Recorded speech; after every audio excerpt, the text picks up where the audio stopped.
Baiklah, kita sambung sedikit lagi bahagian utama kendalian litar kawalan hidrolik, iaitu bahagian penggerak atau penukar. Bahagian ini berfungsi untuk menukarkan tenaga hidrolik kepada tenaga mekanikal. Beban dipasang pada penggerak untuk melakukan kerja-kerja yang telah ditetapkan dalam sistem seperti mengangkat atau menolak. Baik, kita tengok dalam jadual 4.12. Contoh-contoh penggerak lurus. Baik, yang pertamanya kita tengok ialah silinder tindakan tunggal. Ini gambar foto bagi silinder tindakan tunggal. Baik, silinder tindakan tunggal ni dia ada dua. Satu silinder tindakan tunggal tanpa pegas, dan satu lagi silinder tindakan tunggal berpegas. Okey. Satu, dua. Baik, kita tengok dulu. Yang pertama, silinder tindakan tunggal tanpa pegas mempunyai rod, satu rod, satu liang, dan memerlukan daya luar untuk mengembalikan omboh ke kedudukan asalnya setelah digunakan. Baik, kalau kita tengok silinder tindakan tunggal tanpa pegas ni, ini ialah liang dia. Dia kata satu liang. Ini ialah rod. Bahagian dalam tu ialah rod. Dan memerlukan daya luar untuk mengembalikan omboh ke kedudukan asal. Baik, liang ni di mana bendali hidrolik akan masuk.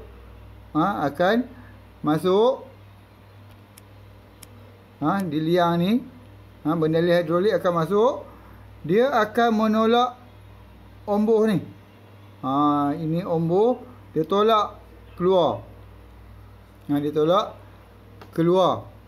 Tapi untuk mengembalikan omboh ni pada kedudukan asal, dia perlu daya daripada luar untuk tolak balik omboh ni kepada kedudukan asal.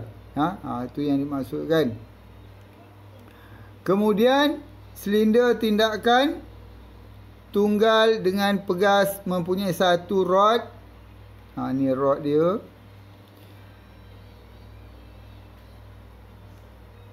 Satu liang. Ni liang dia. Dan pegas. Ni pegas. Pegas. Ni dalam bahasa kejuruteraan panggil pegas. Biasa kita panggil spring. Dalam kejuruteraan tak panggil spring, panggil pegas. Pegas ni akan mengembalikan omboh kepada kedudukan asal.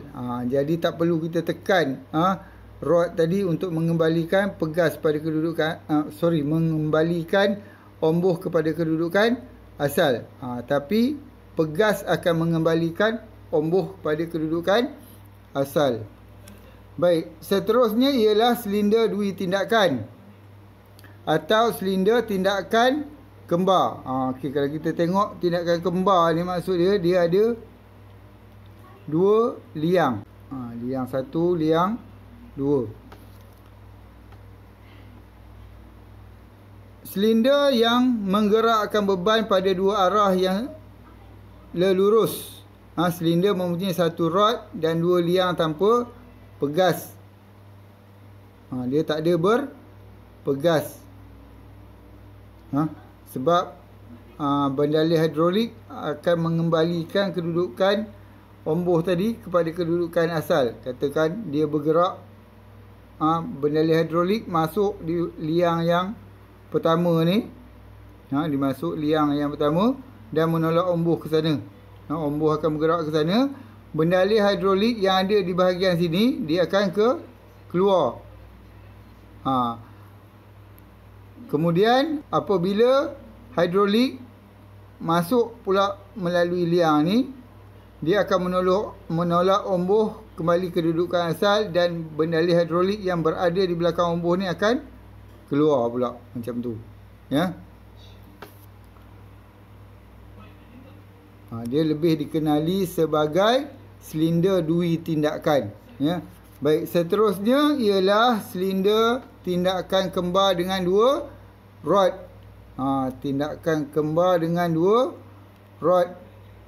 Kalau kita tengok pada rajah ni, ini satu rod, dekat sini lagi satu rod.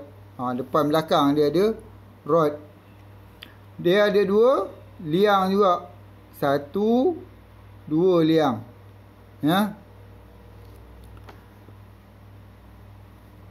Antara kelebihan silinder ini ialah ia boleh melakukan kerja pada dua arah yang bertentangan. Kedudukan lazim omboh di tengah-tengah mempunyai satu rod. Ya, omboh dia berada di tengah ni. Ya. Bila bendali hidrolik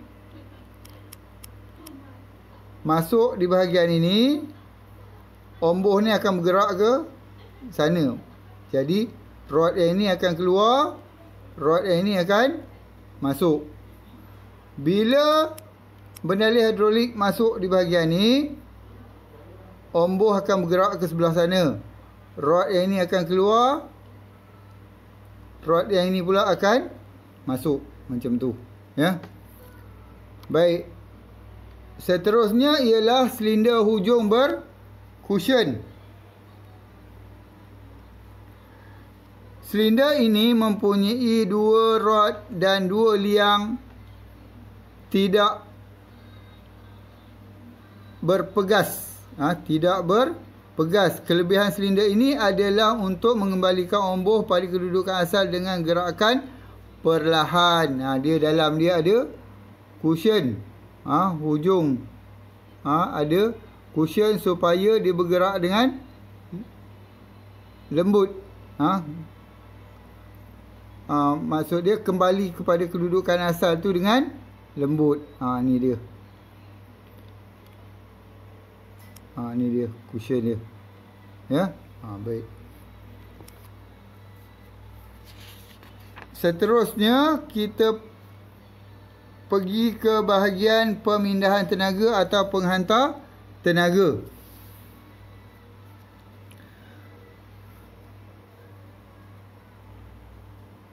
Di bahagian pemindahan tenaga atau penghantar tenaga. Bahagian ini berperanan memindahkan tenaga hidrolik yang terdapat di bahagian perkhidmatan, bekalan dan tekanan untuk diagih ke dalam litar melalui sistem perpaipan. Paip ini diperbuat daripada bahan logam khas mengikut kesesuaian kegunaan sistem hidrolik. Semakin kecil paip bererti semakin kecil tenaga dihasilkan dan sesuai untuk tekanan sederhana dan rendah. Baik, kalau untuk kerja yang berat, kita perlukan paip yang lebih besar. Baik, kita tengok jadual 4.1.3. Nak kenal komponen-komponen dia. Yang pertama ialah pump. Pump. Baik, ini simbol bagi pump. Apa fungsi dia? Menyedut bendalih dari tangki dan menukarkan tenaga mekanik kepada tenaga hidrolik. Yang kedua ialah motor elektrik. Menukarkan tenaga elektrik kepada tenaga mekanik. Seterusnya paip utama. Paip utama ni garisan